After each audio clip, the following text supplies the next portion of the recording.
ಸುಮಾರು ಜನ ಹೇಳ್ತಿದ್ದಾರೆ ಎಲ್ಲರೂ ಪ್ರಶಾಂತ್ ನೀಲ್ ಆಗಕ್ಕಾಗಲ್ಲ ಅಂತ. Of course Prashanth Neel is Prashanth Neel, Geetu Mohan Das is Geetu Mohan Das ಅಲ್ವಾ, ಇದಕ್ಕೆ ಸಂಬಂಧನೇ ಇಲ್ವಲ್ಲ. ಈ ಫಿಮೇಲ್ ಕ್ಯಾರೆಕ್ಟರ್ಸ್ಗಳಿಗೆ ಒಂದು ನಿಜವಾಗ್ಲೂ ಗಟ್ಟಿ ವಾಯ್ಸ್ ಅಂತೂ ಈ ಸಿನಿಮಾದಲ್ಲಿದೆ. ಅದು ಎಷ್ಟು ಕನ್ನಡ ಸಿನಿಮಾಗಳಲ್ಲಿ ಕಾಣಲಿಕ್ಕೆ ಸಿಗುತ್ತೋ ನಮಗಂತೂ ಗೊತ್ತು. ಇದೆ ಫ್ಲಾಸ್ ಇಲ್ಲ ಅಂತ ನಾನು ಹೇಳಿಲ್ಲ. ಇನ್ಫ್ಯಾಕ್ಟ್ ರಿವ್ಯೂಯಲ್ಲೂ ಕೂಡ ನಾನು ಹೇಳಿದ್ದೀನಿ. ಆ್ಯಕ್ಷನ್ ಸೀಕ್ವೆನ್ಸಸ್ಗಳನ್ನು ಸ್ವಲ್ಪ ಕಡಿಮೆ ಮಾಡ್ಬೋದಾಗಿತ್ತು. ಮತ್ತು ಏನೀಗ ಎಮೋಷನಲ್ ಸೆಗ್ಮೆಂಟ್ಗಳು ಅಂತ ನಾನು ಹೇಳಿದೆ, ಅದನ್ನು ಸ್ವಲ್ಪ ಇನ್ನಷ್ಟು ಸ್ಟ್ರಾಂಗ್ ಆಗಿ ಎಕ್ಸಿಕ್ಯೂಟ್ ಮಾಡ್ಬೋದಾಗಿತ್ತು. ಡ್ರಾಮಾಗಿ ಸ್ವಲ್ಪ ಒತ್ತು ಕೊಡ್ಬೋದಾಗಿತ್ತು ಜಾಸ್ತಿ. ಅಷ್ಟೇ ಯಾಕೆ ಉಳಿದವರು ಕಣ್ಣಂತೆ ಬಂದಿತ್ತು. ಆ್ಯಕ್ಚುಲಿ ಈಗೆಲ್ಲ ಹೇಳ್ತಾರೆ ಎಂಕ್ರೆನ ಶೆಟ್ಟರ್ನ ಫಿಲಮ್ ಅದು ಹೆಂಗೆ ಕಲ್ಟ್ ಕ್ಲಾಸಿಕ್, ಬಟ್ ಆ ಟೈಮಲ್ಲಿ ಅಟ್ರ ಫ್ಲಾಪ್ ಫಿಲಮ್ ಅದು ಆ್ಯಕ್ಚುಲಿ. ಅವಾಗ ನೋಡಲಿಲ್ಲ. ಶಾಂತಿ ಕ್ರಾಂತಿಗೆ ಎನ್ಸಿ ಇವಾಗ ಮತ್ತೆ ಅದು ರಿಲೀಸ್ ಮಾಡಬೇಕು ಅಂತ ಈಗ ಹೋರಾಡ್ತಾರೆ ಸೋಷಿಯಲ್ ಮೀಡಿಯಾ ವಾರಿಯರ್ಸ್ ಎಲ್ಲ. ಈ ವಿಶೇಷ ಕಾರ್ಯಕ್ರಮದ ಪ್ರಾಯೋಜಕರು ಡಿಯಾಗೋ ಫಿನಾನ್ಸ್. ಹಾಯ್ ಎಲ್ಲರಿಗೂ ನಮಸ್ಕಾರ. ವಿಶ್ವಾನಿ ಟಿವಿ ಸ್ಪೆಷಲ್ಗೆ ಸ್ವಾಗತ. ನಾನು ನಿಸರ್ಗ. ಇವತ್ತಿನ ಒಂದು ವಿಶೇಷ ಸಿನಿಮಾ ರಿವ್ಯೂಗೆ ನಿಮ್ಮೆಲ್ಲರಿಗೂ ಸ್ವಾಗತ. ಸೊ ನಿನ್ನೆ ಅಷ್ಟೇ ಟಾಕ್ಸಿಕ್ ಸಿನಿಮಾ ರಿಲೀಸ್ ಆಗಿದೆ. ಅದಕ್ಕೆ ಅಗತ್ಯಕ್ಕಿಂತ ಹೆಚ್ಚಾಗಿ ನೆಗೆಟಿವ್ ರಿವ್ಯೂಗಳು ಬರ್ತಾ ಇದೆ. ಇದಕ್ಕೆ ನಿಜವಾದ ರೀಸನ್ ಏನು, ಬನ್ನಿ ಈ ಬಗ್ಗೆ ಮಾತನಾಡ್ತಾ ಹೋಗೋಣ. ನಮ್ಮ ಜೊತೆ ಇದ್ದಾರೆ ನಮ್ಮ ಸಿನಿಮಾ ಜರ್ನಲಿಸ್ಟ್ ಸುಜಯ್ ಅವರು. ಸೊ ನಿನ್ನೆ ಟಾಕ್ಸಿಕ್ ಸಿನಿಮಾ ರಿಲೀಸ್ ಆಗಿದೆ. ನಾನೇ ಹೇಳ್ದಂಗೆ ಅಗತ್ಯಕ್ಕಿಂತ ಹೆಚ್ಚು ತುಂಬಾ ನೆಗೆಟಿವ್ ರಿವ್ಯೂಸ್ ಬರ್ತಾ ಇದೆ. ಇದಕ್ಕೆ ಏನ್ ರೀಸನ್ ಇರ್ಬೋದು ಅಂತ ನಿಮ್ ಪ್ರಕಾರ ಏನ್ ಅನ್ಸುತ್ತೆ? ಕರೆಕ್ಟ್. ಫಸ್ಟ್ಲಿ ನಾನು ಒಂದು ವಿಷಯ ಹೇಳ್ಬಿಡ್ತೀನಿ. ಈ ಒಂದು ಡಿಸ್ಕಷನ್ ಅಲ್ಲಿ ಸ್ವಲ್ಪ ಸ್ಪಾಯ್ಲರ್ಸ್ ಇರುತ್ತೆ. ಸೊ ನಾನು ಮೊದಲೇ ಹೇಳ್ತಾ ಇದ್ದೀನಿ, ಇನ್ಫ್ಯಾಕ್ಟ್ ಥಂಬ್ನೇಲಲ್ಲಿ ಕೂಡ ಮೆನ್ಷನ್ ಮಾಡಿರ್ತೀವಿ. ಸೊ ಈ ವಿಡಿಯೋನ ಸ್ಪಾಯ್ಲರ್ಸ್ ಬೇಡ ಅಂತ ನೀವು ಅಂದ್ಕೊಳ್ತಾ ಇದ್ರೆ ದಯವಿಟ್ಟು ನೋಡ್ಲಿಕ್ಕೆ ಹೋಗಬೇಡಿ. ಆ್ಯಂಡ್ ನಿಮ್ಮ ಪ್ರಶ್ನೆಗೆ ಉತ್ತರ ಕೊಡೋದಾದರೆ, ಎಸ್, ಅಂದರೆ ನಾನು ಕೂಡ ರಿವ್ಯೂ ಮಾಡಿದ್ದೀನಿ. ಇನ್ಫ್ಯಾಕ್ಟ್ ಅದನ್ನು ನೋಡ್ಬೋದು, ತಮ್ಮನೇಲಿ ಬರುತ್ತೆ ಈಗ ರಿವ್ಯೂ. ಏನಂತ ಹೇಳಿದರೆ, ಫ್ಲಾಸ್ ಇಲ್ವಾ ಫಿಲಮಲ್ಲಿ? ಇದೆ, ಡೆಫಿನೆಟ್ಲಿ. ಅದನ್ನು ನಾನು ಮುಂದಕ್ಕೆ ಮಾತಾಡ್ತೀನಿ. ಆದರೆ ಇಷ್ಟೊಂದೆಲ್ಲ ನೆಗೆಟಿವ್ ರಿವ್ಯೂಸ್ ಕೊಡ್ತಾ ಇದ್ದಾರಲ್ಲ, ಇದು ಚೆನ್ನಾಗೇ ಇಲ್ಲ, ವರ್ಸ್ಟ್ ಫಿಲಮ್ಮು, ಆ ಥರದ್ದು ಏನೂ ಇಲ್ಲ ಸಿನಿಮಾದಲ್ಲಿ. ಬಿಕಾಸ್ ನಾನು ಇವನ್ ರಿವ್ಯೂಯಲ್ಲಿ ಕೂಡ ಹೇಳಿದ್ದೀನಿ. ಏನು ವಿಷಯ ಅಂತ ಹೇಳಿದ್ರೆ, ಈ ಸಿನಿಮಾದ ಒಂದು ಫಾರ್ಮ್ಯಾಟ್, ಸ್ಟೋರಿ ಟೆಲ್ಲಿಂಗ್ ಫಾರ್ಮ್ಯಾಟೇ ತುಂಬ ಡಿಫ್ರೆಂಟ್ ಆಗಿದೆ. ಫಸ್ಟ್ ಆಫ್ ಆಲ್ ಅಂದರೆ ನಾವು ಈಗಾಗಲೇ ಆಲ್ರೆಡಿ ಕೆಲವೊಂದಷ್ಟು ಈ ಸಿನಿಮಾ ಅಂದರೆ ಹಿಂಗೆ ಇರಬೇಕು, ಅಂದರೆ ಹೀರೋ ಇಂಟ್ರೊಡಕ್ಷನ್ ಹಿಂಗೆ ಆಗುತ್ತೆ, ಅದಾದಮೇಲೆ ಏನೋ ಒಂದು ಹೈಪ್ ಸಿಗುತ್ತೆ, ಒಂದು ಸಾಂಗು, ಡ್ಯಾನ್ಸು, ಅಥವಾ ಯಾವುದೋ ಒಂದು ಪರ್ಟಿಕ್ಯುಲರ್ ಸೆಗ್ಮೆಂಟಲ್ಲಿ ಏನೋ ಎಮೋಷನಲಿ ಒಂದು ಮೂವಿಂಗ್ ಏನೋ ಒಂದು ಸೀಕ್ವೆನ್ಸ್ ಬರುತ್ತೆ. ಸೊ ಆ ಥರದೊಂದು ಫಾರ್ಮ್ಯಾಟಿಗೆ ನಾವು ಸೆಟ್ ಆಗಿಬಿಟ್ಟಿದ್ದೀವಿ ಆ್ಯಕ್ಚುಲಿ. ಸೊ ಆ ಥರದ ಸಿನಿಮಾಗಳನ್ನು ನೋಡಿ ಸೆಟ್ ಆಗಿರುವಂತಹ ಆಡಿಯನ್ಸಿಗೆ ಈ ಸಿನಿಮಾ ಸಡನ್ನಾಗಿ ಅರ್ಗಿಸ್ಕೊಳ್ಳೋಕ್ಕಾಗಲ್ಲ. ಇದೇನು ನಡೀತಾ ಇದೆ ಎಕ್ಸಾಕ್ಟಾಗಿ, ಸ್ಟೋರಿ ಟೆಲ್ಲಿಂಗ್ ಪ್ಯಾಟ್ರನ್ನ ಇಮಿಡಿಯೇಟಾಗಿ ಅದನ್ನು ಗೇಜ್ ಮಾಡೋಕ್ಕಾಗ್ತಾ ಇಲ್ಲ. ಸೊ ಅಂಥವರು ಡೆಫಿನೆಟ್ಲಿ ಇದೇನೋ ನಮಗೆ ಚೆನ್ನಾಗೇ ಇಲ್ಲ, ಕನೆಕ್ಟೇ ಆಗ್ತಿಲ್ಲ ಅನ್ನೋ ಥರದ್ದೆಲ್ಲ ಅಭಿಪ್ರಾಯನ ವ್ಯಕ್ತಪಡಿಸಿದ್ದಾರೆ. ಹೌದು, ಸ್ಟೋರಿನೂ ಇಲ್ಲ ಅನ್ನೋ ಥರದ್ದೆಲ್ಲ ಕೆಲವರು ಹೇಳ್ತಾ ಇದ್ದಾರೆ. ಪ್ಲಸ್ ಅಂದರೆ ಮೇಯ್ನ್ ಏನಂತಂದರೆ, ಈ ಸಿನಿಮಾದ ಸ್ಟೋರಿ ಟೆಲ್ಲಿಂಗ್ ಪ್ಯಾಟ್ರನ್ ಸಂಪೂರ್ಣವಾಗಿ ವಿಭಿನ್ನವಾಗಿದೆ. ಸೊ ಅದನ್ನು ಜನ ಅಕ್ಸೆಪ್ಟ್ ಮಾಡ್ಕೊಳ್ಳುವಂತಹ ಮೈಂಡ್ ಸೆಟ್ಟು, ಪ್ಲಸ್ ಅಷ್ಟರ ಮಟ್ಟಿಗೆ ಅವರು ಗ್ರೋನಪ್ಸ್ ಆಗಿದ್ದರೆ, ಆ ಟ್ಯಾಗ್ಲೈನ್ ಏನಿದೆ, A fairy tale for grown-ups ಅಂತ, ಅಷ್ಟರ ಮಟ್ಟಿಗೆ ಬ್ರಾಡ್ ಮೈಂಡೆಡ್ ಆಗಿದ್ದರೆ, ಇನ್ ಟರ್ಮ್ಸ್ ಆಫ್ ಒಂದು ಹೊಸ ಬಗೆಯ ಸಿನಿಮಾನ ಅಕ್ಸೆಪ್ಟ್ ಮಾಡ್ಕೊಳ್ಳುವಂತಹ ಒಂದು ಮೈಂಡ್ ಸೆಟ್ ಅವರಿಗಿದ್ದರೆ ಈ ಸಿನಿಮಾ ಡೆಫಿನೆಟ್ಲಿ ಇಷ್ಟ ಆಗುತ್ತೆ. ಆ್ಯಂಡ್ ಫ್ಲಾಸ್ ಇಲ್ವಾ ಅಂತ ನೀವು ಕೇಳ್ತೀರಾ ಮುಂದಕ್ಕೆ, ನನಗೆ ಗೊತ್ತು. ಫ್ಲಾಸ್ ಬಗ್ಗೆ ನಾನು ಮಾತಾಡ್ತೀನಿ. ಬಟ್ ನೆಗೆಟಿವ್ ಆಗೋದಕ್ಕೆ ಇನ್ನೊಂದು ಕಾರಣ ಏನು ಅಂತ ಹೇಳಿದ್ರೆ, ಈ ತೆಲುಗು ಆಡಿಯನ್ಸ್ ತುಂಬ ಜನ ನೆಗೆಟಿವ್ ಮಾಡ್ತಿದ್ದಾರೆ. ಬಿಕಾಸ್ ಅವರಲ್ಲಿ ಸಾಕಷ್ಟು ಜನ KGF ಥರ ಇರುತ್ತೆ ಈ ಸಿನಿಮಾ ಅಂದ್ಕೊಂಡು ಬರ್ತಾ ಇದ್ದಾರೆ. ಬಿಕಾಸ್ ಅವರಿಗೆಲ್ಲ, ಹೌದು, ಬಿಕಾಸ್ ಅವರಿಗೆಲ್ಲ ಪರಿಚಯ ಆಗಿರೋದು ಯಶ್ ಅವರು KGF 1 ಮತ್ತು KGF 2 ಮೂಲಕ. ಸೊ ಹಾಗೆ ಇರುತ್ತೆ ಆ ಸಿನಿಮಾ. ಅದೇ ಥರದ ಎಲಿವೇಶನ್ಸು, ಅದೇ ಥರ ಒಂದು ಬ್ಯಾಕ್ ಡ್ರಾಪು, ಯಶ್ ಹಾಗೆ ಬಿಹೇವ್ ಮಾಡ್ತಾರೆ, ಅಥವಾ ಅದೇ ಥರದ್ದೇನೋ ಒಂದು ಮಾಸ್ ಕಮರ್ಷಿಯಲ್ ಎಲಿಮೆಂಟ್ಸ್ಗಳಿಂದ ತುಂಬಿರುತ್ತೆ ಅಂತ ಅಂದ್ಕೊಂಡು ಅವರು ನೋಡೋಕೆ ಬರ್ತಾ ಇದ್ದಾರೆ. ಬಟ್ ಅವ್ರಿಗೆ ಅದು ಸಿಗ್ತಾ ಇಲ್ಲ. ಸೊ ಇದು ಕಂಪ್ಲೀಟ್ಲಿ ಎಕ್ಸ್ಪೆರಿಮೆಂಟಲ್ ಸಿನಿಮಾ ಆಗಿರೋದ್ರಿಂದ ಇದು ವರ್ಸ್ಟ್ ಅಂತ ಅವರು ಹೇಳ್ತಿದ್ದಾರೆ. ಅದು ಬಿಟ್ಟರೆ ನೀವು ನೋಡಿರ್ಬೋದು ಆ್ಯಕ್ಚುಲಿ, ಇನ್ಫ್ಯಾಕ್ಟ್ ಓವರ್ಸೀಸ್ ಆಡಿಯನ್ಸ್ ಯಾರು ಕೂಡ ಈ ಫಿಲಮ್ ಚೆನ್ನಾಗಿಲ್ಲ ಅಂತ ಹೇಳ್ತಾನೆ ಇಲ್ಲ. ಅವ್ರಿಗೆಲ್ರಿಗೂ ತುಂಬ ಅಂದರೆ ಅದು ಇಷ್ಟಪಡ್ತಾ ಇದ್ದಾರೆ, ಚೆನ್ನಾಗಿದೆ, ತುಂಬ ಚೆನ್ನಾಗಿದೆಯಲ್ಲ ಅಂತ ಹೇಳ್ತಿದ್ದಾರೆ. ಹೌದು, ನಾನು ಸೋಷಿಯಲ್ ಮೀಡಿಯಾದಲ್ಲೂ ನೋಡ್ತಾ ಇದ್ದೆ. ಅವರೆಲ್ಲರೂ ನಾವು ಈ ಥರ ನೆಗೆಟಿವ್ ರಿವ್ಯೂಸ್ ನೋಡಿಕೊಂಡು ಸ್ವಲ್ಪ ಡೌಟಲ್ಲೇ ಹೋದ್ವಿ ಸಿನಿಮಾ ನೋಡೋದಕ್ಕೆ. ಬಟ್ ಸಿನಿಮಾ ನೋಡಿದಾಗ ಅನಿಸ್ತದೆ ಇಟ್ ಈಸ್ ವೆರಿ ನೈಸ್, ಚೆನ್ನಾಗೇ ಇದೆಯಲ್ಲ ಸಿನಿಮಾ ಅಂತ ಅವರೆಲ್ಲ ಅಭಿಪ್ರಾಯಗಳನ್ನು ವ್ಯಕ್ತಪಡಿಸಿದ್ದಾರೆ. ಒಟ್ಟಿನಲ್ಲಿ ಏನು ಅಂತಂದರೆ, ಇದು ತುಂಬಾ ಒಂದು ಆಂಬಿಷಿಯಸ್ ಪ್ರಾಜೆಕ್ಟ್ ಇದು. ಫಸ್ಟ್ ಆಫ್ ಆಲ್ ಅಂದರೆ ಸುಮ್ಮನೆ ಏನೋ ಒಂದು ತಲೆಯಲ್ಲಿ ಇಟ್ಕೊಂಡು, ಓಕೆ ನನಗೆ KGF 2 ಮೂಲಕ ಒಂದು ದೊಡ್ಡ ಮಟ್ಟದ ಸಕ್ಸಸ್ ಸಿಕ್ಕಿದೆ, ಸೊ ಇದನ್ನು ಎನ್ಕ್ಯಾಶ್ ಮಾಡ್ಕೊಳ್ಳೋದಕ್ಕೆ ಏನೋ ಒಂದು ಮಾಸ್ ಕಮರ್ಷಿಯಲ್ ಫಿಲಮ್ ಮಾಡೋಣ ಅಂದ್ಕೊಂಡು ಮಾಡಿರುವಂತಹ ಸಿನಿಮಾ ಅಲ್ಲ. ತುಂಬಾ ambitious project. In terms of ಅಂದರೆ ಈಗ ಸಿನಿಮ್ಯಾಟಿಕ್ ಎಕ್ಸ್ಪೀರಿಯನ್ಸ್ ವೈಸ್ ಹೇಳೋದಾದರೂ ಕೂಡ ಬೇರೆದೇ ಒಂದು ಎಕ್ಸ್ಪೀರಿಯನ್ಸ್ ಕೊಡಬೇಕು ನಾವು ಅಂತ ತುಂಬ ಜತನದಿಂದ ಯೋಚನೆ ಮಾಡಿರುವಂತಹ ಒಂದು ಸಿನಿಮಾ ಇದು. ಬಟ್ ಅರ್ಥ ಮಾಡ್ಕೊಳ್ಳೋದಕ್ಕೆ ಸ್ವಲ್ಪ ಟೈಮ್ ಬೇಕಾಗುತ್ತೆ. ಸ್ವಲ್ಪ ಓಪನ್ ಮೈಂಡೆಡ್ ಆಗಿ, ಬ್ರಾಡ್ ಮೈಂಡೆಡ್ ಆಗಿ ಈ ಸಿನಿಮಾನ ನೋಡಿದ್ರೆ ಡೆಫಿನೆಟ್ಲಿ ಅರ್ಥ ಆಗುತ್ತೆ. ಹೌದು, ನಾವಲ್ಲಿ ಗಮನಿಸಬಹುದು. ಈಗ ಆಡಿಯನ್ಸ್ ವೈಬ್ ನೋಡ್ತಾ ಇದ್ದಾರೆ. 4 years ಇಂದ ಏನ್ ಮಾಡಿದ್ದಾರೆ ಇವರು, ಆ ಥಾಟ್ ಅಲ್ಲೇ ಹೋಗಿದ್ದಾರೆ ತುಂಬಾ ಜನ. ಹೌದು, ಸೊ ಈಗ ಮತ್ತೆ ನಾವು ನೋಡೋದಾದ್ರೆ ಈ ಹೀರೋಯಿನ್ಗಳ 5 ಹೀರೋಯಿನ್ಸ್ ಇದ್ದಾರೆ ನಮ್ಮ ಈ ಇದೊಂದ್ರಲ್ಲಿ. ಫಸ್ಟ್ ಹಾಫ್ ನಲ್ಲಿ ಆಲ್ಮೋಸ್ಟ್ ಎಲ್ಲರಿಗೂ ಕಂಪ್ಲೀಟ್ ಮುಗಿದೆ, ನೆಕ್ಸ್ಟ್ ರುಕ್ಮಿಣಿ ಬಸಂತ್ ಇರ್ತಾರೆ. ಸೊ ನಿಮಗೇನ್ ಅನ್ಸುತ್ತೆ ಈ ಒಂದು ಕ್ಯಾರೆಕ್ಟರ್ ಗಳಿಗೆ ಕೊಟ್ಟಂತಹ ಒಂದು ಅವಕಾಶ ಗೀತು ಮೋಹನ್? ಕರೆಕ್ಟ್.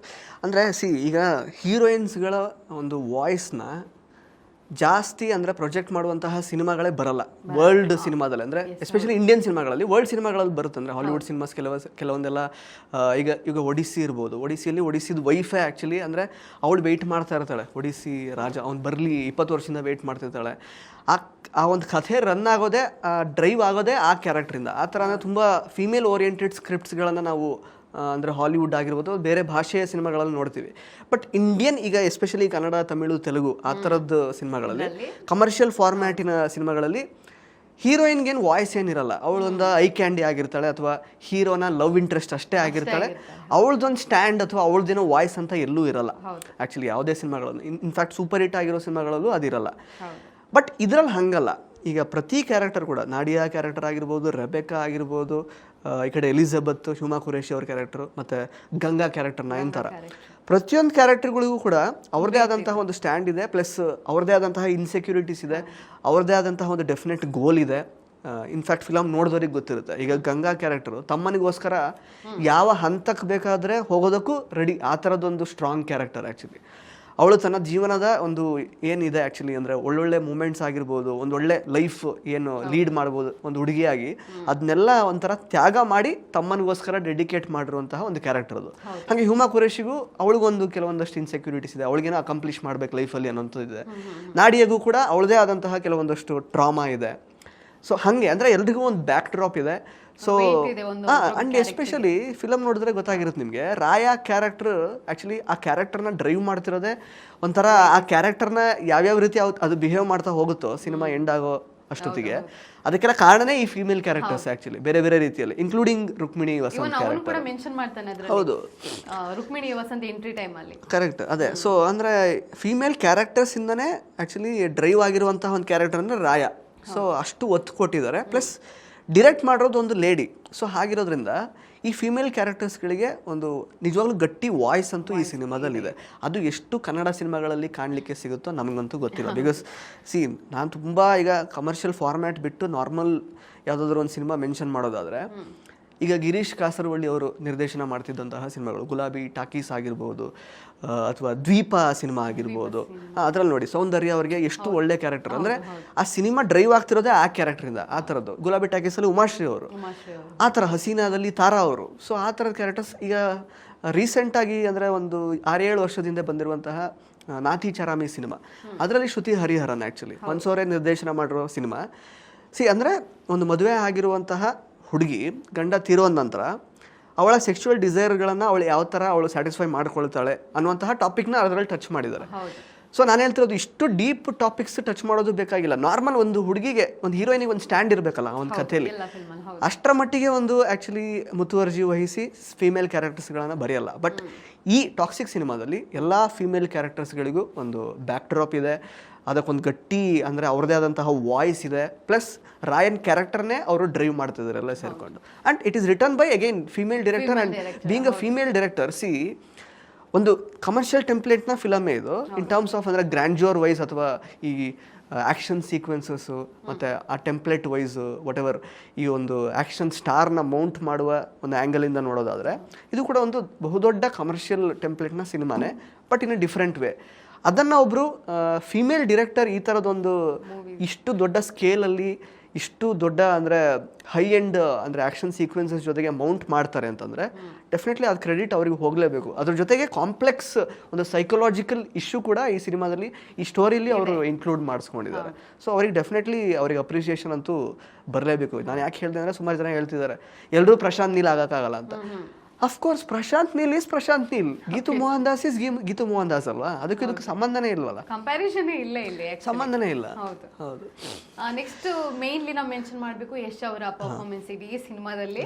ಹೇಗೆ ಅನಿಸ್ತು ನಿಮಗೆ? ಎಕ್ಸಾಕ್ಟ್ಲಿ, ನಾನು ಆಗಲೇ ಹೇಳಿದೆ. ಇನ್ಫ್ಯಾಕ್ಟ್ ಈಗ KGF 1, KGF 2 ಆಗಿರ್ಬೋದು, ಮಿಸ್ಟರ್ ಅಂಡ್ ಮಿಸ್ಸಸ್ ರಾಮಾಚಾರಿ ಆಗಿರ್ಬೋದು, ಅಥವಾ ಕಿರಾತಕ, ರಾಜ ಹುಲಿ, ಅದೆಲ್ಲವೂ ಏನು ಗೊತ್ತಾ, ಈ ಮಾಸ್ ಕಮರ್ಷಿಯಲ್ ಒಂಥರ ಕಮರ್ಷಿಯಲ್ ಆಡಿಯನ್ಸಿಗೆ ಅಂದರೆ ಮಾಸ್ನ ಒಂಥರ ಜನಗಳಿಗೆ ಹತ್ತಿರ ಆಗೋ ಥರದ್ದೊಂದು ಆ ಥರದ ಸಿನಿಮಾಗಳದು. ಅಂದರೆ ಕ್ಯಾರೆಕ್ಟರೈಸೇಷನ್ ಎಲ್ಲ ಅದೇ ಥರ ಮಾಸ್ ಡೈಲಾಗ್ಸ್ ಹೊಡ್ಕೊಂಡು ಫೈಟಿಂಗ್ ಬಂದಾಗ ಫೈಟ್ ಮಾಡಿಕೊಂಡು ಆ ಥರದ್ದು ಸಿನಿಮಾಗಳನ್ನು ಮಾಡಿ KGF 2 ಅಂತೂ ನೆಕ್ಸ್ಟ್ ಲೆವೆಲ್ ಒಂದು ಕಮರ್ಷಿಯಲ್ ಟೆಂಪ್ಲೇಟ್ನ ಒಂದು ಬಿಗ್ಗರ್ ಸ್ಕೇಲ್ ಅಂದರೆ ವರ್ಲ್ಡ್ ವೈಡ್ ಹಿಟ್ ಆದಂತಹ ಒಂದು ಸಿನಿಮಾ. ಅದಾದಮೇಲೆ ಮತ್ತೆ ಅದೇ ಥರದ್ದೇನೋ ಒಂದು ಫಾರ್ಮ್ಯಾಟ್ ಹುಡ್ಕೊಂಡು ಆರಾಮಾಗಿ ಒಂದು ಸಿನಿಮಾ ಮಾಡ್ಬೋದಿತ್ತು ಅವ್ರಿಗೆ. ಫುಲ್ ನೆಕ್ಸ್ಟ್ ಲೆವೆಲ್ ಒಂದು ಗ್ಯಾಂಗ್ಸ್ಟರೋ ಅಥವಾ ಫುಲ್ ಒಂದು ಮಾಸ್ ಕಮರ್ಷಿಯಲ್ ಫಿಲ್ಮ್. ಬಟ್ ಇದರಲ್ಲಿ ಇದು ಕಂಪ್ಲೀಟ್ಲಿ ಒಂದು ಎಕ್ಸ್ಪೆರಿಮೆಂಟಲ್ ರೋಲ್.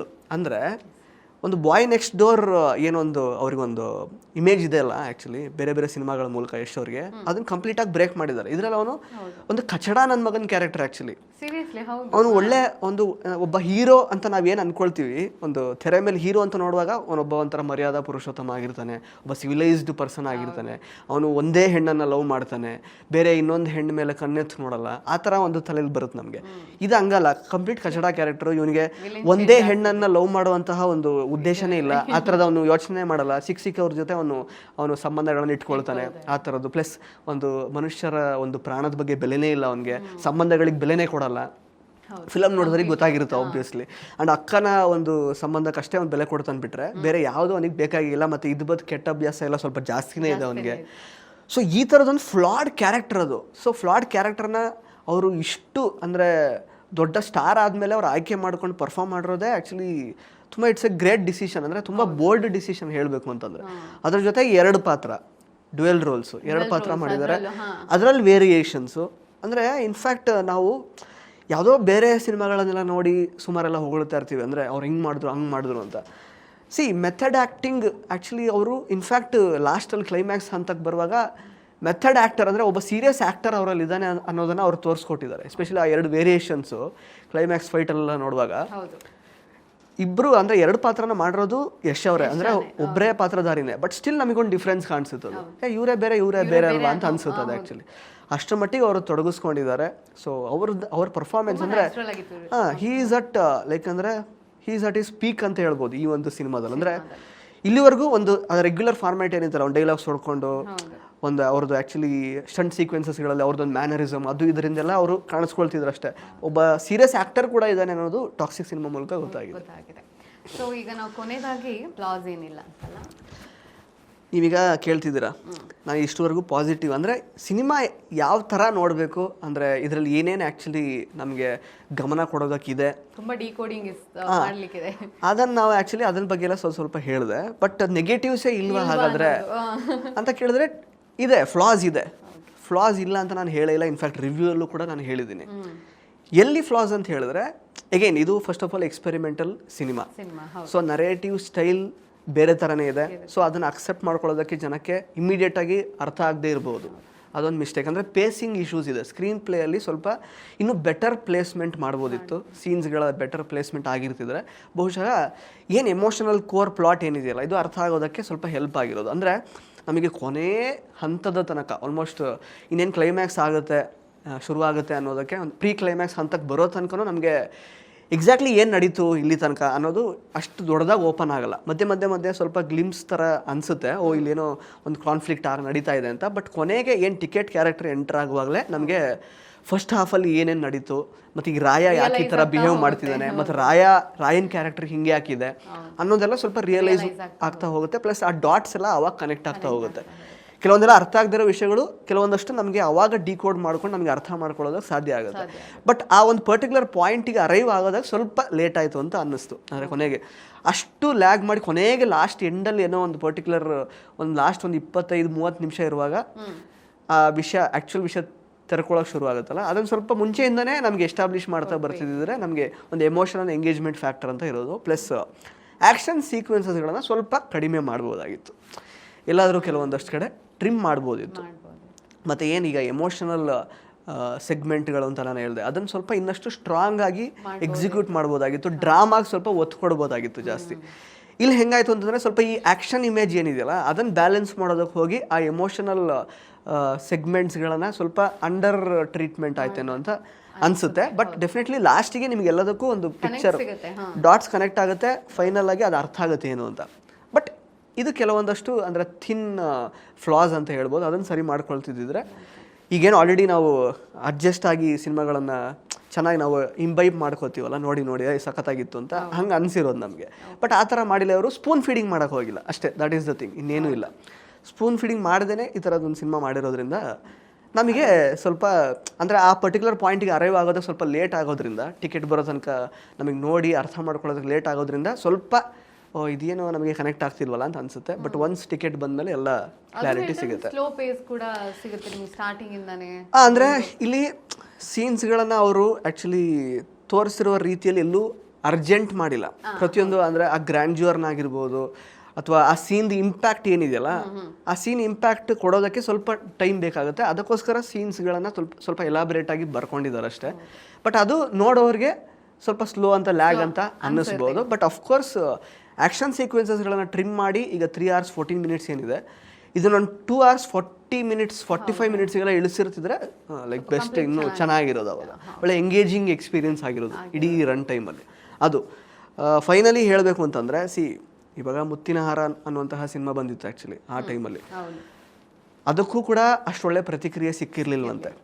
ಬಟ್ ಅದಕ್ಕೆ ನ್ಯಾಷನಲ್ ಅವಾರ್ಡ್ ಬಂತು, ರಾಜ್ಯ ಪ್ರಶಸ್ತಿ ಬಂದಿತ್ತು. ಆಮೇಲೆ ಅದು ಒಂಥರ ಕಲ್ಟ್ ಕ್ಲಾಸಿಕ್ ಅನ್ನೋ ಥರ ಆ್ಯಕ್ಚುಲಿ ಅದನ್ನು ಜನ ಕೊಂಡಾಡೋದಕ್ಕೆ ಶುರು ಮಾಡಿದರು. ಆಗಲೂ ಅಷ್ಟೇ ರೆಗ್ಯುಲರ್ ಫಾರ್ಮ್ಯಾಟ್ ಆಫ್ ಸಿನಿಮಾಗಳಿಗಿಂತ ವಿಭಿನ್ನವಾದಂತಹ ಪ್ರಯತ್ನ ಆಗಿತ್ತು. ಅದು ಸಡನ್ನಾಗಿ ನೋಡಿದವ್ರಿಗೆ ಅದು ಅಕ್ಸೆಪ್ಟ್ ಮಾಡ್ಕೊಳ್ಳೋಕೆ ರೆಡಿ ಇರಲಿಲ್ಲ ಅವರು. ಅಷ್ಟೇ ಯಾಕೆ ಉಳಿದವರು ಕಂಡಂತೆ ಬಂದಿತ್ತು ರೀಸೆಂಟಾಗಿ 10-12 ವರ್ಷದಿಂದ. ಆ ಟೈಮಲ್ಲಿ ಯಾರೂ ನೋಡಿದವರೇ ಇಲ್ಲ. ಈಗ ನಾನು ಮಂಗಳೂರಲ್ಲಿ ನೋಡಿ, ಸೆಂಟ್ರಲಲ್ಲಿ ಆ್ಯಕ್ಚುಲಿ ಈಗೆಲ್ಲ ಹೇಳ್ತಾರೆ ಎಂಕ್ಲೇನ ಶೆಟ್ಟರ್ನ ಫಿಲಮ್ ಅದು ಹಂಗೆ ಕಲ್ಟ್ ಕ್ಲಾಸಿಕ್. ಈಗ ಮೊನ್ನೆ ಚಾರ್ಲಿ ಫಿಲಮ್ ಪ್ರೆಸ್ ಮೀಟಲ್ಲೂ ಆ್ಯಕ್ಚುಲಿ ಇದು ಉಳಿದವ್ರು ಕಂಡಂತೆ ಅಂತ ಹೇಳಿದ್ರು ಅಷ್ಟೇ ರಕ್ಷಿತ್ ಶೆಟ್ಟಿ ಅವ್ರು. ಏನು ಕೂಗಾಡಿದ ಜನ ಎಲ್ಲ ಹೂಯಿ ಅಂತೆಲ್ಲ. ಬಟ್ ಆ ಟೈಮಲ್ಲಿ ಅಟ್ರ ಫ್ಲಾಪ್ ಫಿಲಮ್ ಅದು ಆ್ಯಕ್ಚುಲಿ.